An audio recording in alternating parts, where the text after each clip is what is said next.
Hey, what's up, everybody?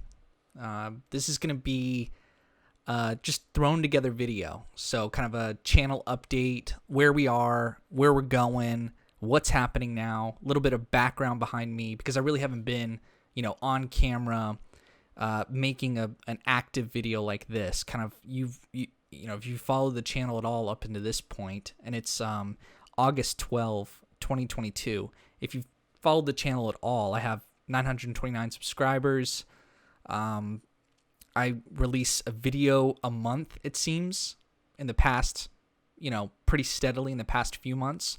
I've been working a lot in kind of like my real life, and I oscillate between really liking my job and then really hating it sometimes because it's just hard work.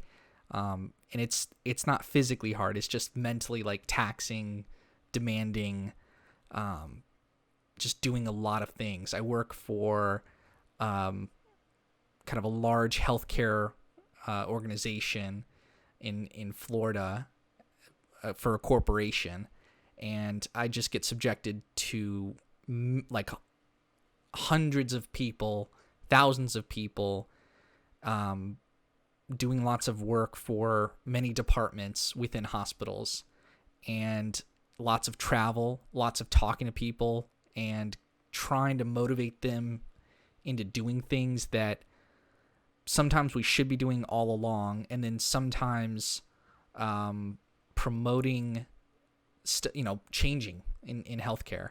So, my job it's a variety every day, and it's very taxing on me. It's demanding. So, definitely a difference between COVID and kind of this is the post-COVID era where, started March 2020, and here we are. Another March went by, that was 2021. Another March went by, that was 2022. And now months after that. So 2.5 years. And we're just now getting to the post-COVID era of everyone getting back to work, starting lots of projects, lots of ideas. People are getting into the steady flow of things. And so all that time that I had to dedicate to this channel has been sort of eaten up by going back to the office and just doing stuff all day. When you come home, I've been exercising a lot, just sort of get the endorphins out, get the stress out. Been feeling anxious and just, ramped up. You come home and you still got all that energy. You just got to find a way to get it out and somehow. So I've been doing, going to the gym, doing Peloton. We have a Peloton bike, and just, you could do like 30, 40, 60-minute classes. I've been doing lots of the 45 and 60-minute EDM with Hannah Frankson, and it's a good energy relief. But kind of some of my main goals in life are to get a YouTube channel and to be creative in some capacity, and that's exactly what I'm doing here. So I wanted to go over the channel and see where we're at, where we're going, what my thoughts are. This is sort of my direct way of communicating for anyone who's interested. I certainly don't expect this video to get more than, I would say if it got 50 views, I'd be happy based on just the metrics I'm looking at. So here's how I think about my channel. If you're here, you've seen this, you're aware of some of my footage. If we go to videos and just go all the way down, this is where we're at right now. 59 subscribers, 929 subscribers, and some pretty good engagement so far. But actually, let's start recently. So what I released yesterday was the final part of the Giordano Bruno and Hermetic Tradition book, written in 1964. It's really interesting, but it was very, very long. And I wouldn't have finished it if I wasn't reading it on stream and recording it, etc. So yeah, I mean, it I don't expect this one to get lots of views. The other one got 333 views. That was part 2, 5 hours long. And part 1 got a healthy amount of views, 4,500 views. That's, for me, like, phenomenal. That means there was a lot of interest in this topic. And by the nature of it, I did some things that were kind of fun with this. I started out with the Terence McKenna intro, kind of tying together the bard Terence McKenna and all his interests and all his fascinating topics into a book suggestion that goes over a controversial figure in the past who I didn't know anything about before reading this book, Giordano Bruno, who is, I guess, called a magician and burned at the stake by the Catholic Church. And there's a whole lot more to that story and how it relates to Gnosticism and Hermeticism. I learned a lot along the way. It's funny because I learned, the first one I did was 9 months ago. So, there's like, this is a 5-hour long video. I probably spent a week or more, probably a couple weeks, recording in chunks to get that book out. And throughout the weeks of me reading it, and then subsequent in the months after it's released, I'm learning more and more and more about the stuff that I had already read about. So I'm mispronouncing things. I'm saying things incorrectly. I'm sort of confused as I'm reading them. And that might come out in the audiobook. But the reason for that is because I'm encountering this information for the first time. And then I go and kind of do other research or that's such a stupid term nowadays with YouTube research. I will go as far to say I know how to conduct research and separate what I can know for sure or pretty close to sure versus what's... Okay, Corey texted me, watch Invincible. It's animated on Hulu, I think. All right, we'll see. Corey still lives with me right now, but he's moving out in the next month. We'll talk about that if anyone's interested later.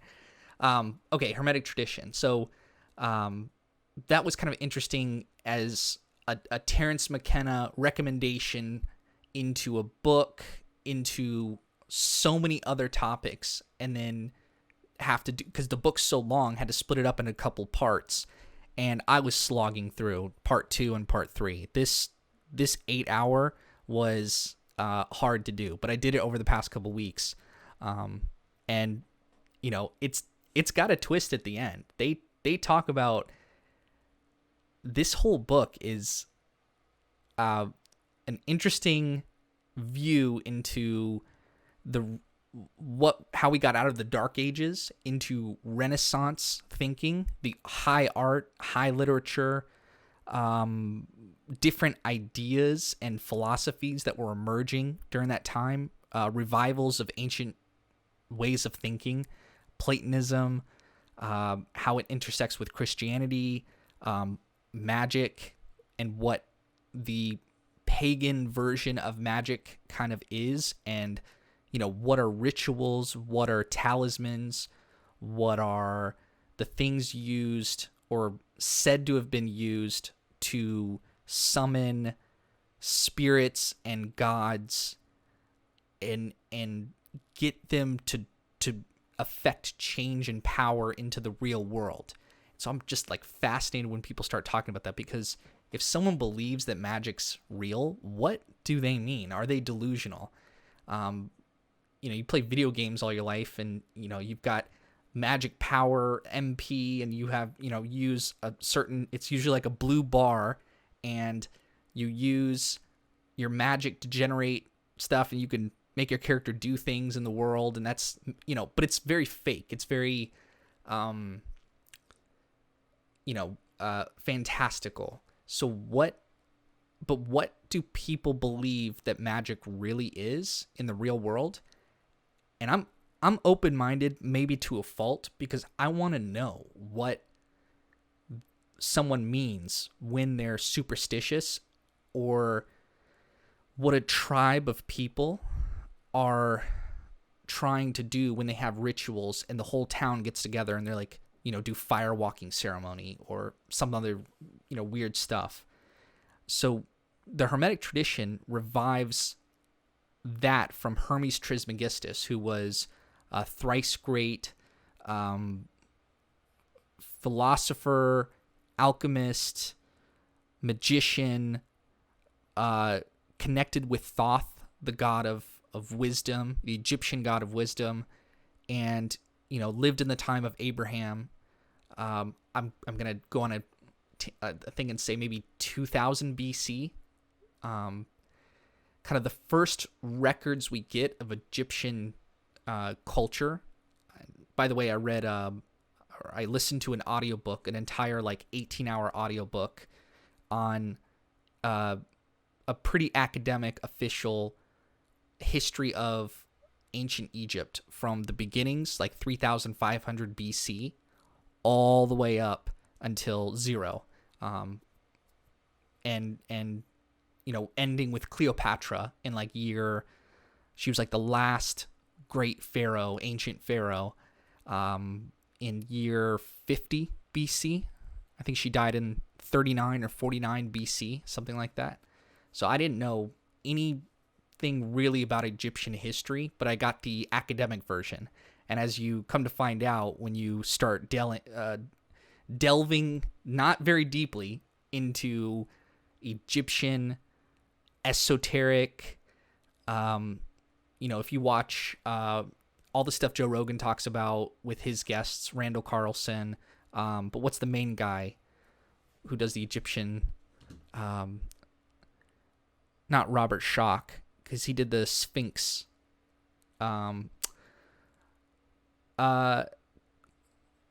something West, John Anthony West. John Anthony West has a series. He's passed away, but he did a documentary series called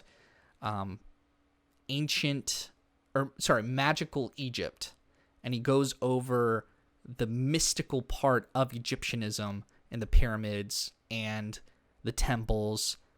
And so I watched that and learned a lot about all the mysteries of the temples, why they're resonant, meaning certain parts of the temple, you can make a sound, and if you make an om sound, it resonates, and you kind of feel a certain way, and that's all intentional by the design, and it's crazy that it has lasted up until present day, that we can, you could travel there and go experience that for yourself, and I certainly would like to do that one day. I would love to see the pyramids in person. I've heard that going to Cairo is not a great trip, but I don't know, maybe it's just stupid people on Reddit saying that. All right, where are we getting off to? So I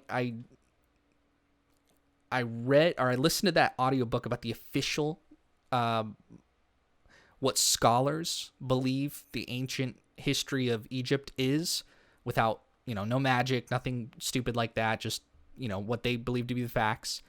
And as soon as you start doing your YouTube research and you hear the alternative theories, they reject the mainstream.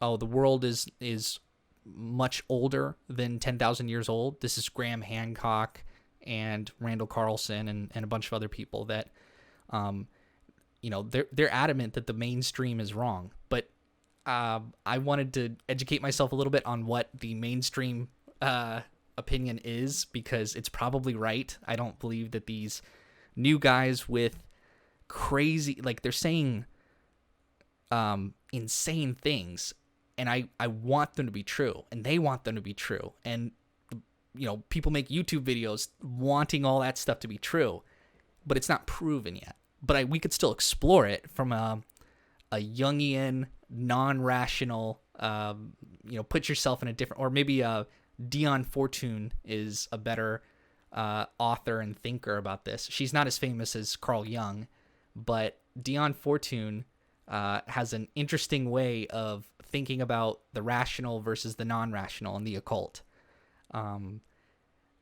There's another, I didn't read this on stream, but I don't think I'm going to, but it's a book about the occult, and some guy just, okay, so it's Gary Lachman.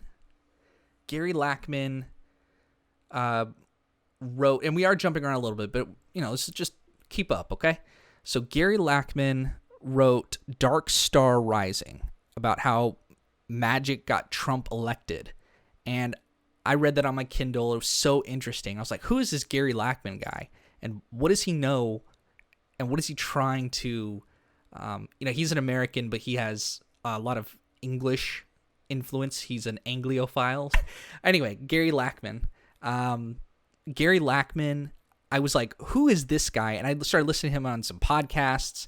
I listened to him on Rebel Wisdom, and he gave some interesting interviews about Putin and the kind of mystical nature of why Putin has a hidden agenda into, the Orthodox Christian, taking over, anti-LGBT, non-Western liberalism mindset that is interesting to hear about.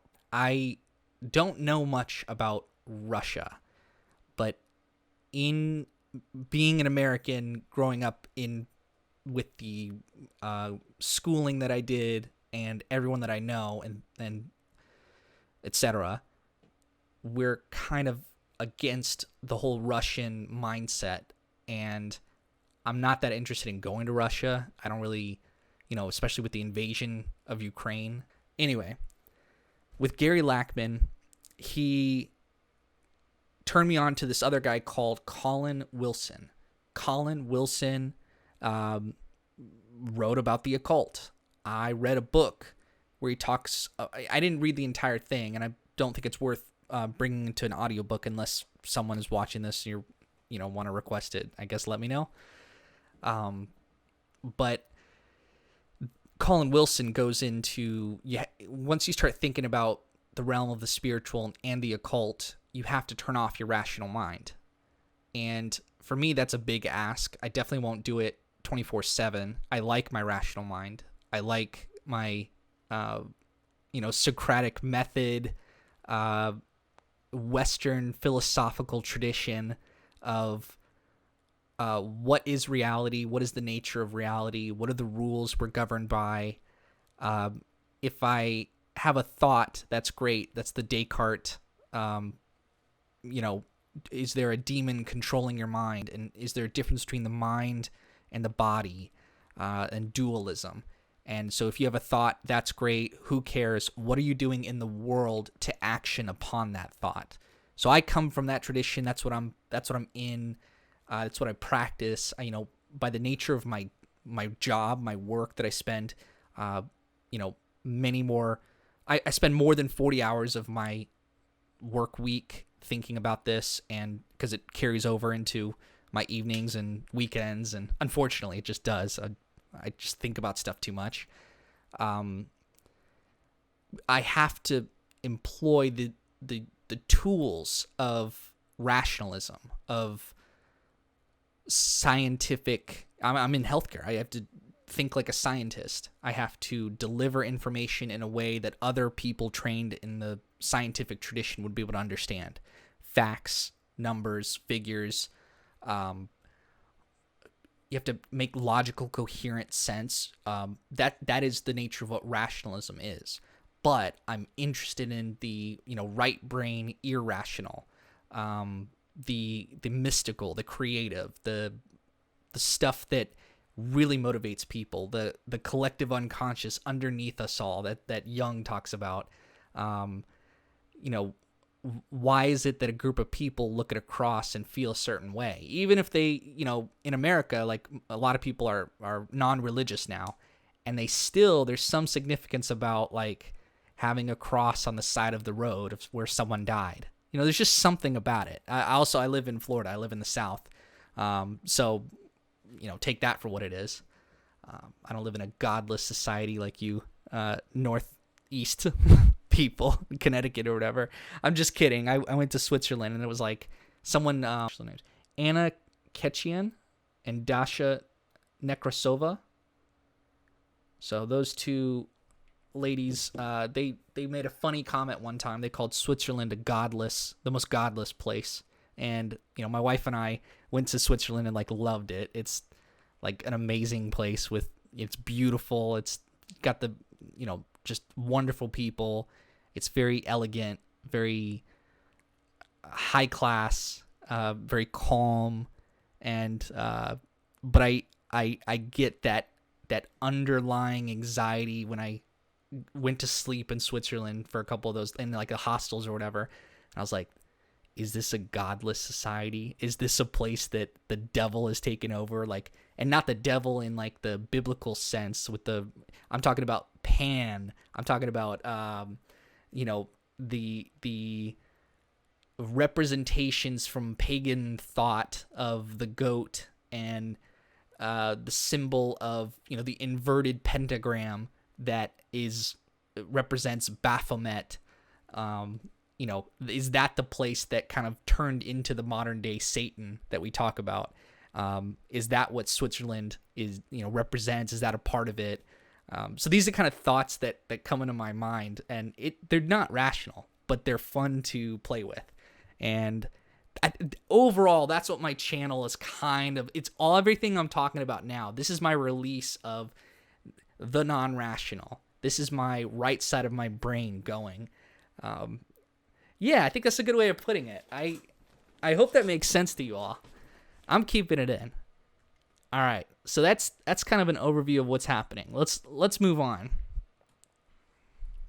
All right. So where'd this channel start, and where are we at now?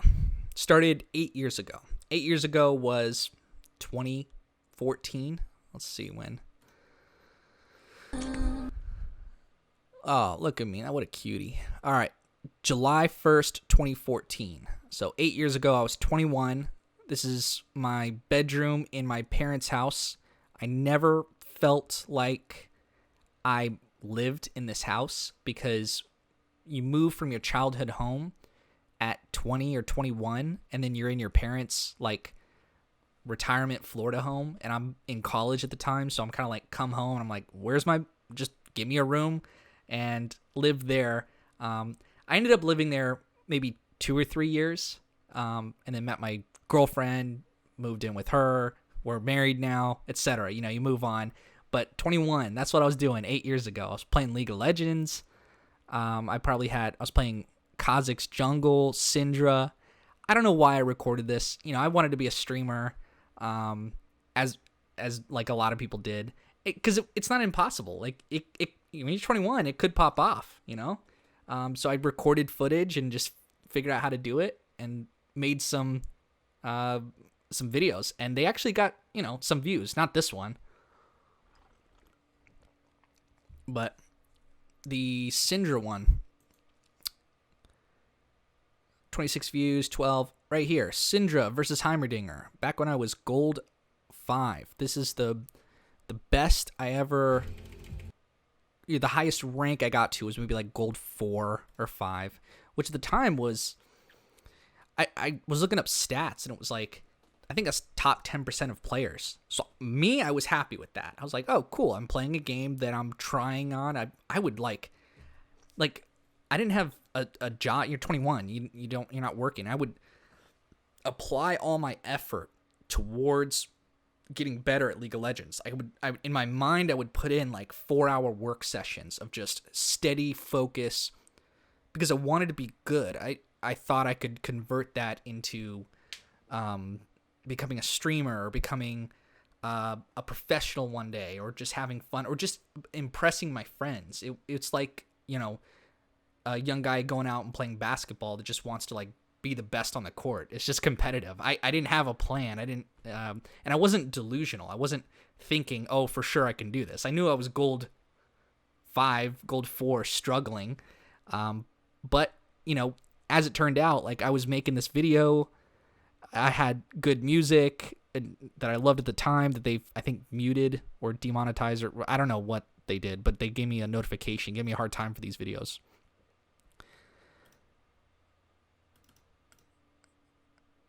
So yeah, here's my Twitch stream at the time. That's my description of what I thought. And I got 414 views, and I was happy with that. Some guy messaged me in Spanish, and I thought it would be funny if I got back to him also in Spanish. I used a translator. Muchas gracias. Whatever. Fun times. Then I'm gaming a lot at this time. So 8 years go by, nothing. This was so low effort. And then 3 years ago, before COVID, I've been watching lots of Gary Vee, and Gary Vee says post content, just make it. So it's like, all right, I got to do it. I want to, I'll take any advice. I was going through business school at the time and entrepreneurship. I want to start my own business. I still want to start my own business. I just don't know what the fuck to do. I just don't know. I've got a good steady job right now, and they're paying me well, and it's just I can't find the justification to like exit out of it, and it's just so steady. But it makes me, I'm like kind of a risk averse person, and if I got a sure thing, I want to stick with the sure thing. I don't want a whole lot of variety. I think that's what I was trying to say. Variety. Variability is another way of saying it. And I just like the steady thing. So, but anyway, that I wanted to, post more content. I thought, what can I do that's like, what will people watch? And this, you could see my attempt at trying to get people just trying different things. I'm still doing it. I mean, here we are, current day, and I'm still trying. It's going to be funny if I ever watch this in the future and go, oh, in 2022, I'm 29 years old, almost 30. That guy didn't know anything compared to what my future knows. And so, yeah, that's probably going to happen. In fact, I hope it happens. So anyway, Ravnica Allegiance, really good draft set. I just recorded the screen of me drafting. I got pretty good at it. I don't know if I was using tools at the time. I went on to start using as many tools as I could so I could streamline the least amount of effort for me thinking into drafting the best deck into just playing it as efficiently as possible and trying to generate the most wins, because that's the only thing I like and care about is like winning. I like it more than having fun sometimes. And the problem is with that type of mindset, if you're not winning or if you can't dedicate the time to it, you just lose interest and you don't play the game for the love of the game. And I'm not sure if I love Magic, but it's fun, and it's definitely fun to if you playing around with your Commander friends or whatever, like a casual night of Magic. That's definitely fun. But anyway, then uploaded some of those, and they didn't do great. This one actually did 47 views, which I was like, cool. This is a channel that deserves like 0 at this point. And I say deserves, I'm just talking about as the harshest possible critique of it from like a viewer's perspective. It's like, what value is this guy bringing me? Well, I guess if I want to learn League of Legends or how to draft, and I try to give commentary, and I try to make this content valuable in some way. I'm trying to catch people's attention and keep them, coming back for something more.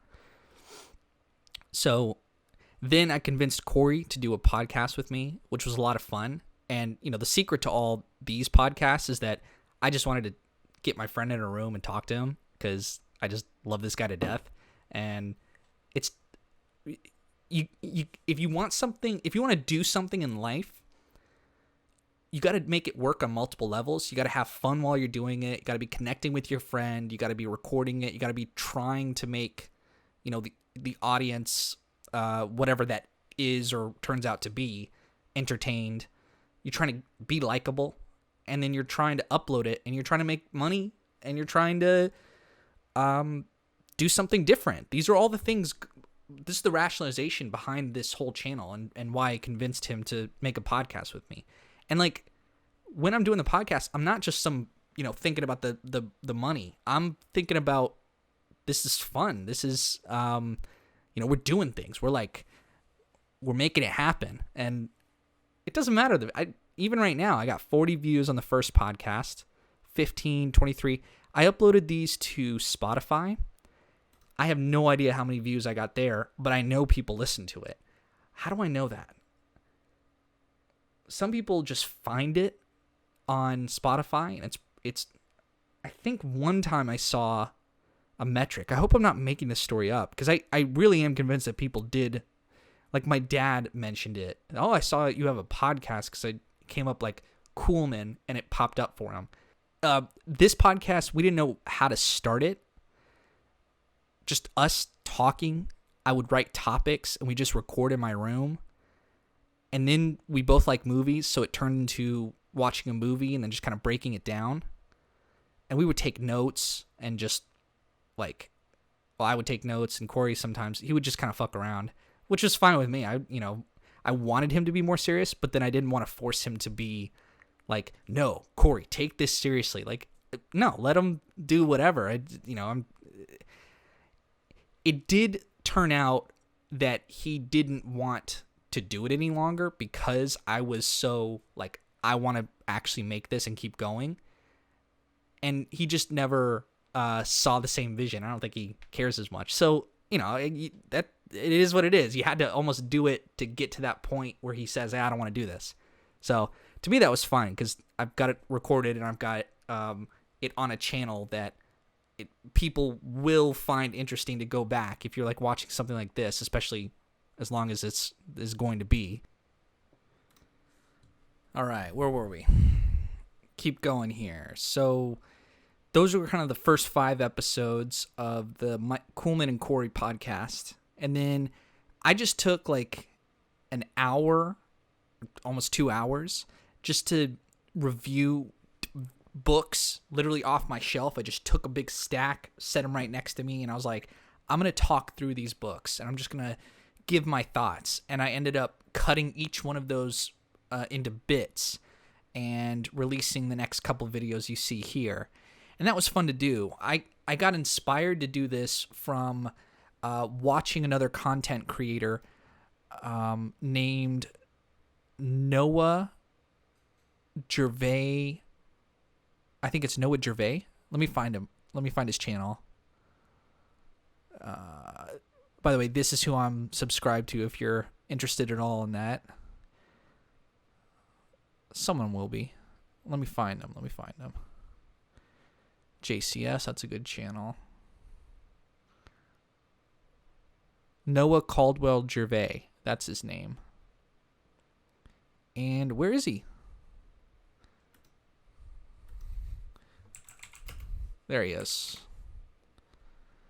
So this guy, I was kind of interested, just does some travel vlogs, gaming, long form video game essays on what the games, kind of long retrospectives, reviews of the games.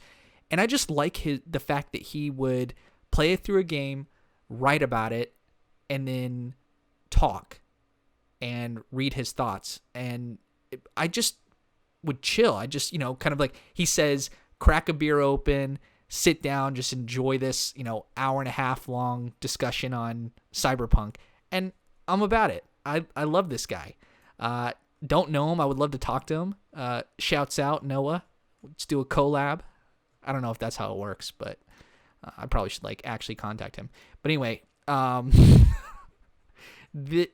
years ago, he had a video where he just took some books off his shelf and talked about them. I wonder if I can pull that video up for you guys. I've been following this guy for years.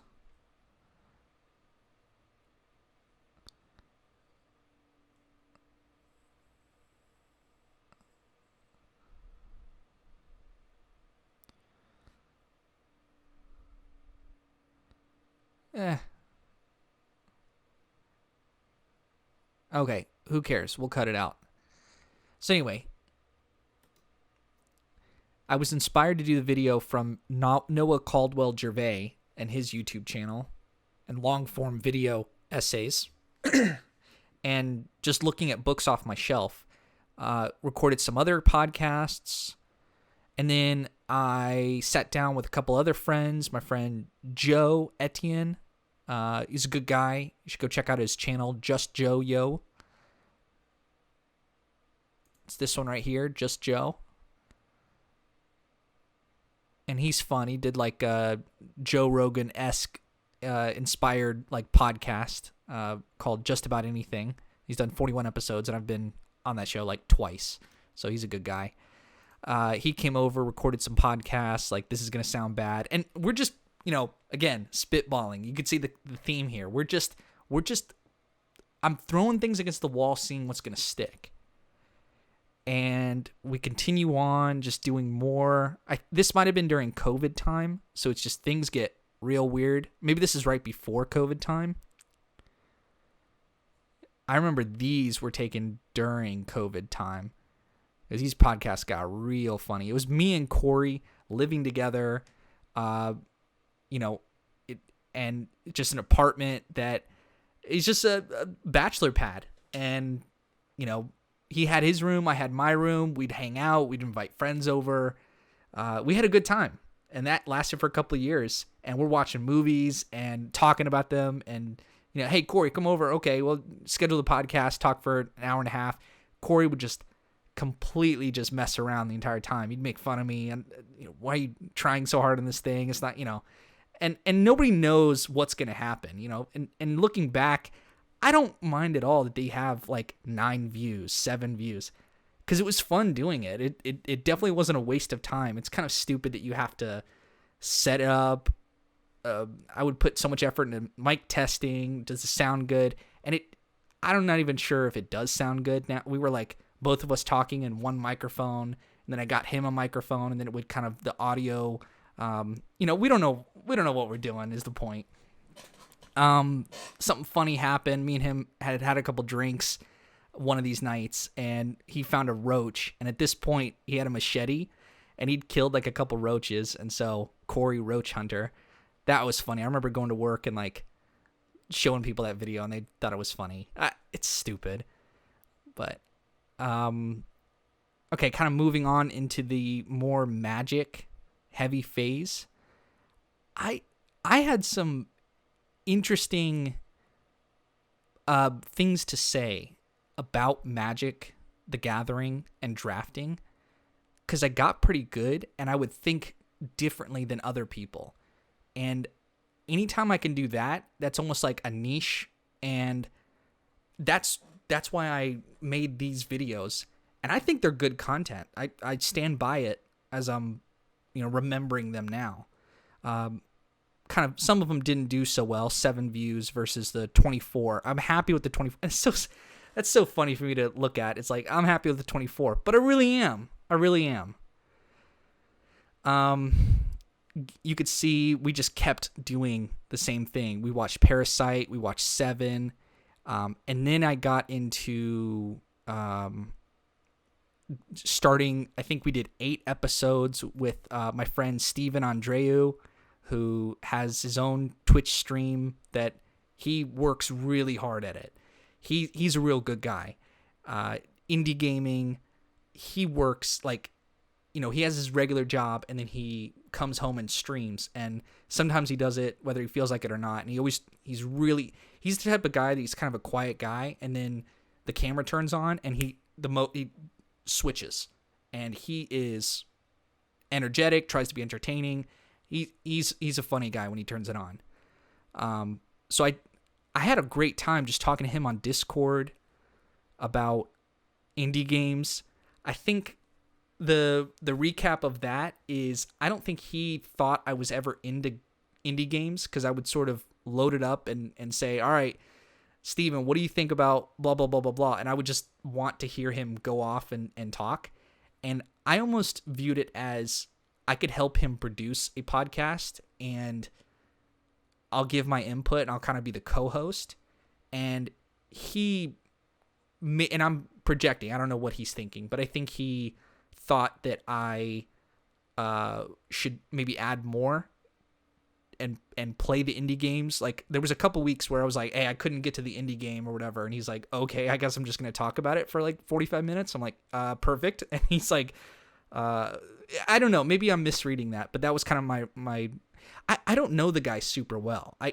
The hours you see of me and him talking is most of our interaction overall. We've hung out a few times outside of that, and but you know, friendships come, they go, and they start up again in the future, and who knows what's going to happen.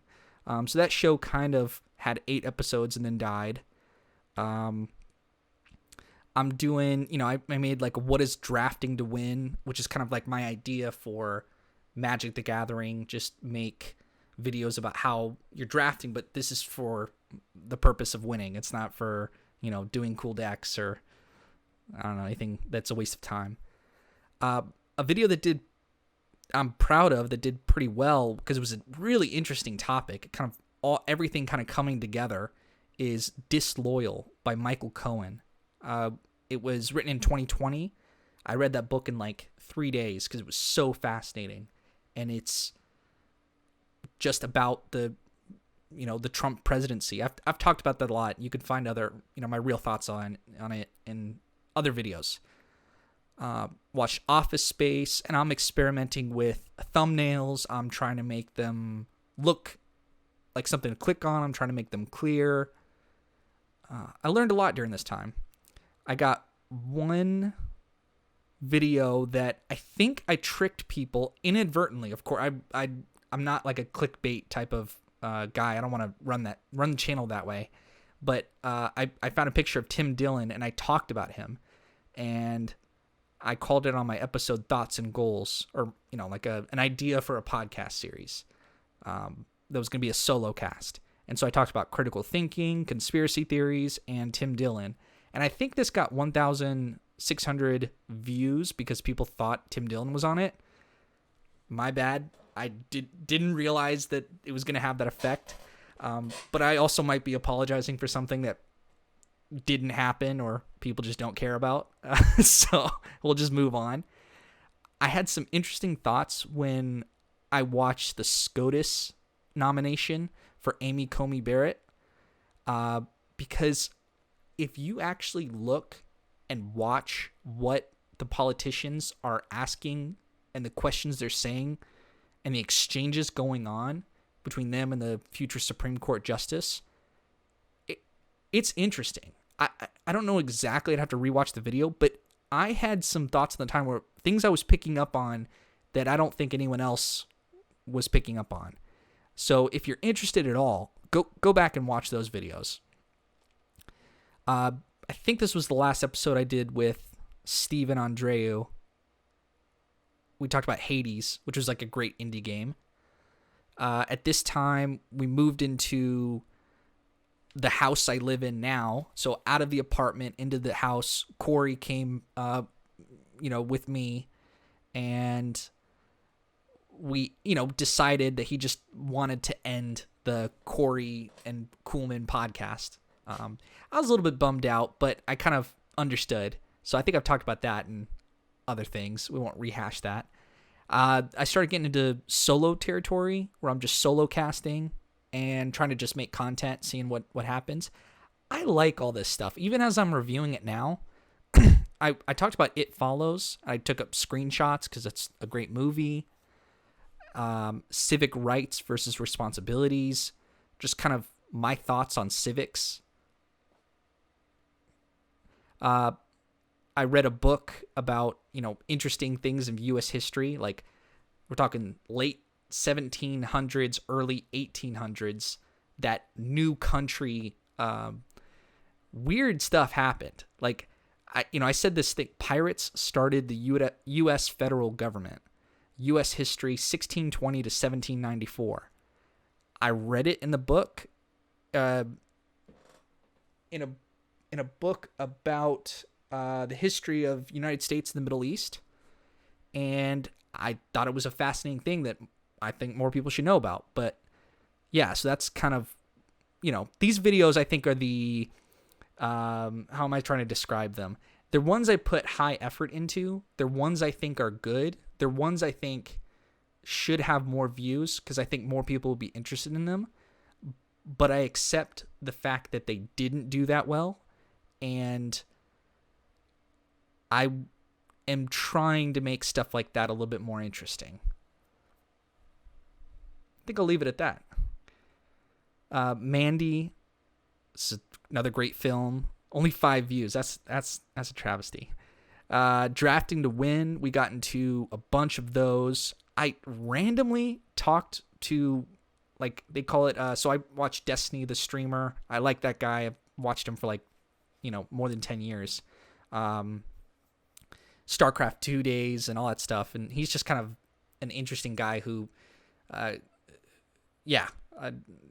don't know why. I just like him. He's just one of the few people on the internet. Most people you watch on the internet are dumb. It's just a waste of time. But anyway, one of his orbiters was this guy, Socialism Done Left, and I randomly got onto a thing where I talked with him. So that was kind of cool. I recorded that, and I think I asked him a few questions. Then more Drafting to Win. We went to Colorado, and my wife and I went there for a COVID contract. She's a nurse, and I was working from home, so it was like a great opportunity to go there for a month and just kind of explore Colorado. So I, took pictures and talked about some things, and I was reading Guns, Germs, and Steel at the time. So yeah, this is a common theme, guys. I love talking about ideas. I love reading books and then just sort of making content around what that is. I mean, this is my vision for, this is what you're going to get with me is, I have interests. I want to share them. I want to talk about them, and I want people to engage with it. And whether it's 929 subscribers, but hopefully the intent is to grow more. So whatever I got to do to make that happen, that's my trajectory. That's my North Star. Then we get into kind of 1 year ago, and it doesn't look like a lot as I'm looking at it, but this was a lot of work over the past year. From a year ago, talking about American Cosmic, which was an interesting book, The Ultimate Evil, which was a Netflix show, and then I read the book and gave up on it because it was a really poorly written book, in my opinion, by Maury Terry. But the whole concept of a secret satanic cult that goes around killing people, and then law enforcement arrested one guy and put it all on this one guy as a notorious serial killer in the 70s in New York City. To me, that this is like you're checking so many boxes of like secret societies, true crime, fooling the public into stuff. I'm not the final judge on what's true and what's not true. I'm just along for the ride with you guys. And I am pretty good about taking a large amount of information and distilling it into a small amount and then kind of letting you guys know about it. Then this was kind of a pivotal moment. I randomly read a book, and as I was starting to read it on the internet, I found like a PDF called Applied Magic, written in 1962 by Dion Fortune. As I started to read it, first couple pages on my own, I was like, why don't I just make this into an audiobook? It was only 90 pages long. And I recorded it 4.5 hours. Pretty low effort. I wasn't trying that much. But as I was reading it, it was kind of like blowing my mind. I was like, whoa, there's so many interesting concepts within here that maybe some of them are nonsense. In fact, I still believe that many of them are nonsense. But it's interesting because it's coherent. It made sense to me. I could read between the lines into what this person was trying to say. And it made me think about, group psychology, egregores, what magic is, what attention,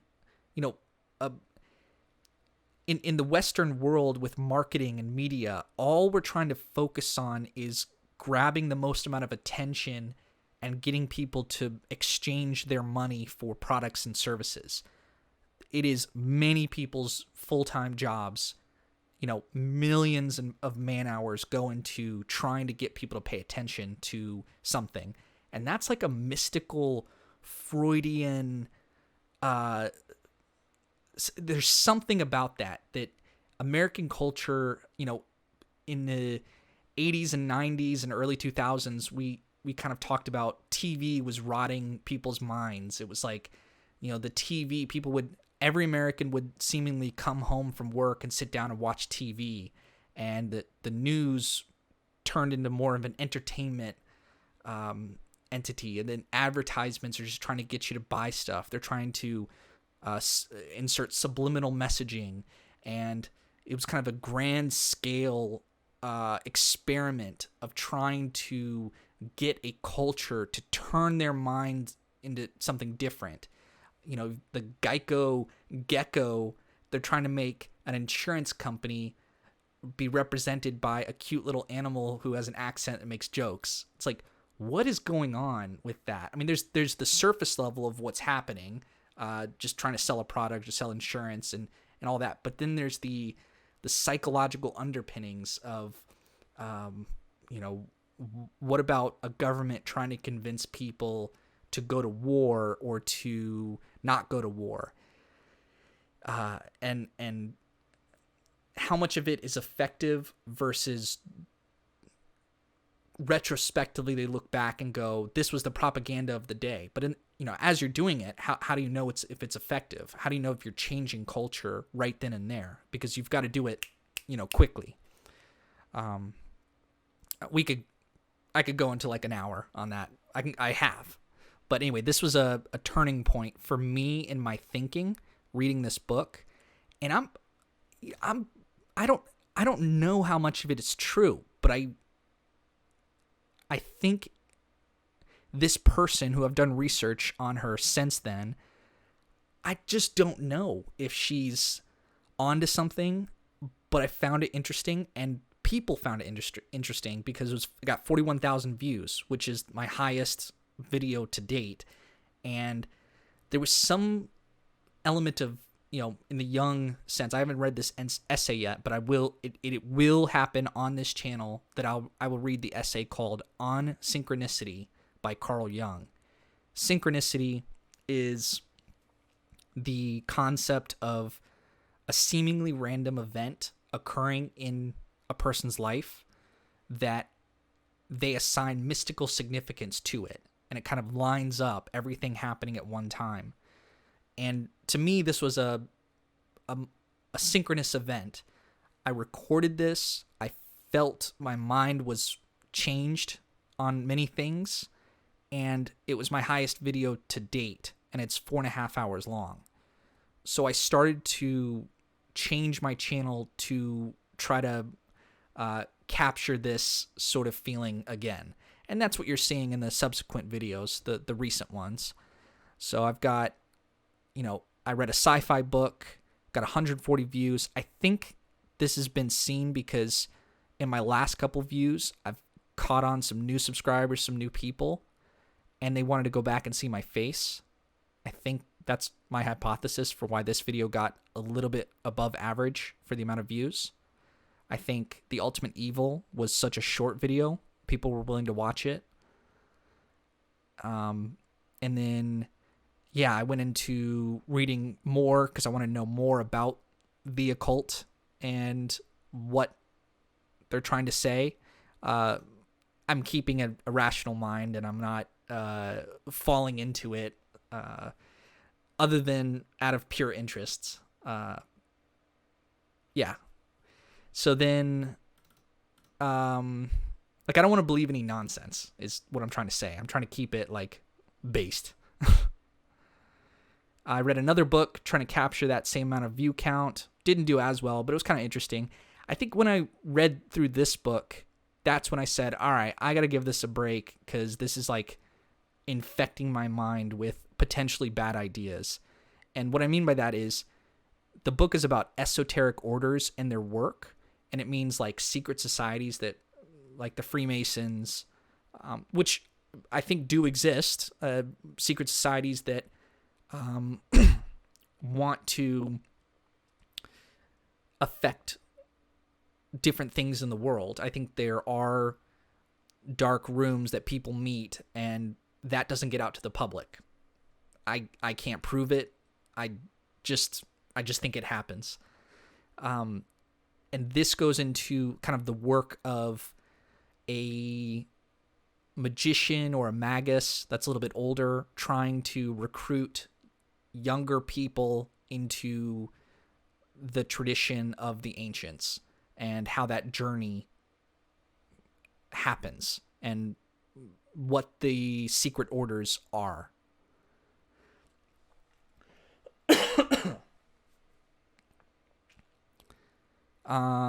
Then I read a really good book called The Immortality Key: Secret History of the Religion with No Name.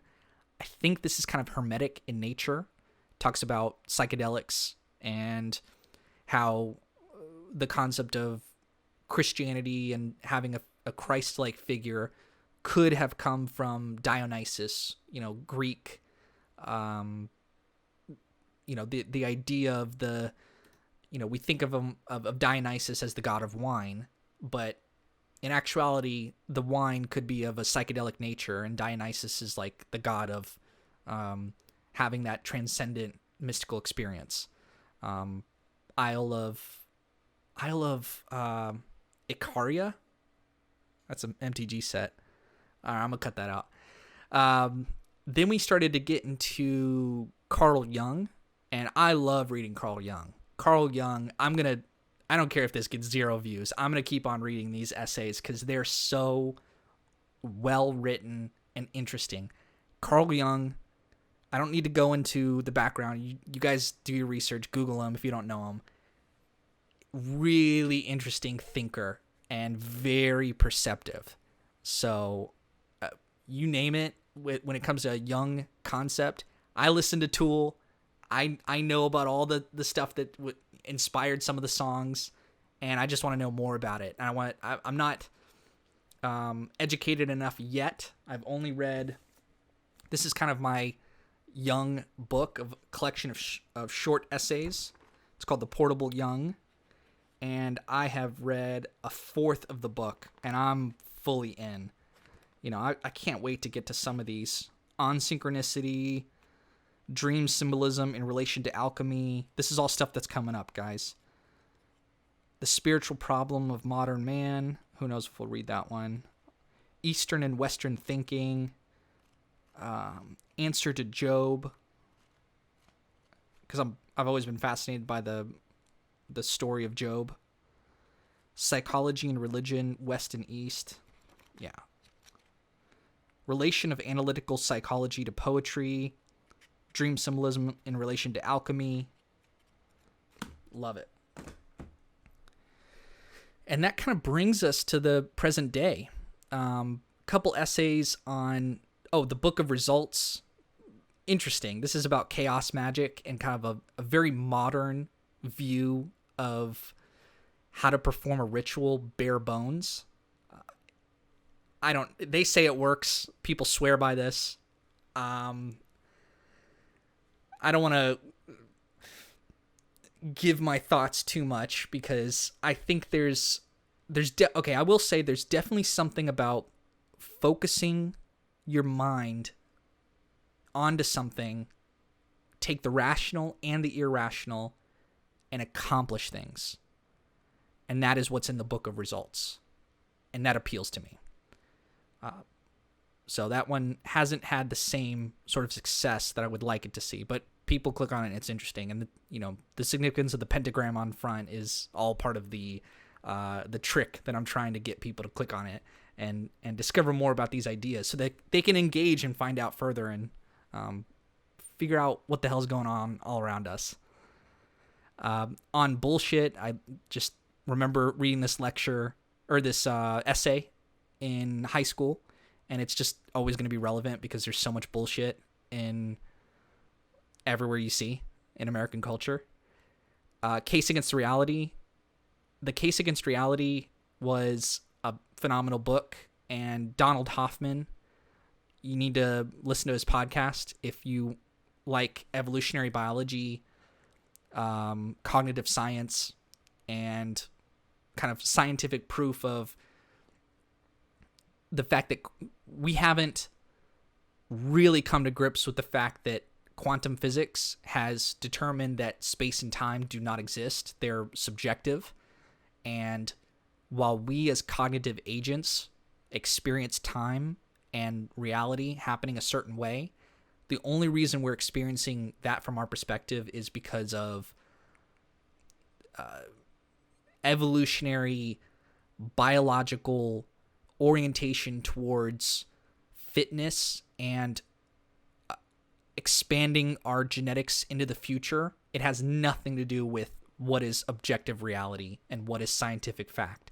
We may never understand truly what objective fact is. We can only get like an asymptote pretty close to what we think of as reality.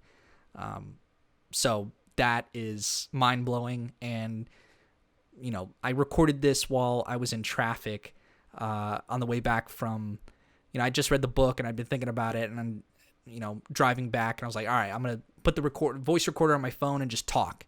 And that's how this video came to be. And it got 100 views, so I'm happy with it. And then, yeah, that brings us up to the present day. So I'm going to end this video now, and I hope this has been informative. I hope this gives you an idea of what I'm been doing, what I'm currently doing. Who knows where this channel is going to go? I'm having fun with it. I'm not going to stop. This is something I want to just do indefinitely. Come hang out. If you're watching this, you've made it to the end and you're interested in things I'm talking about, let's connect. Let's talk. I'll give you my Discord. We can have a face-to-face, you know, virtual talk, and, you know, let me know what you're doing, what you're thinking about, what you have picked up on anything I'm saying. And I want to make it into content. We can just talk and not make it into content. I'm willing to partner up with people. I will continue doing this solo, and it's just wherever my mind takes me. My mind doesn't stop. Sometimes I need to, you know, encourage it to stop by, you know, the Eastern tradition of meditation, Zen, sit in the Zazen position of just, you know, thoughts come in, let them go. And I practice that. But while I'm motivated and want to continue on with all things that I'm interested, I mean, the world's a huge place. I don't know if my curiosity will ever be satisfied. And that is that feels good to say. It feels good to continue on with doing what I'm doing. So, all right, going to end the video here. Thanks for watching.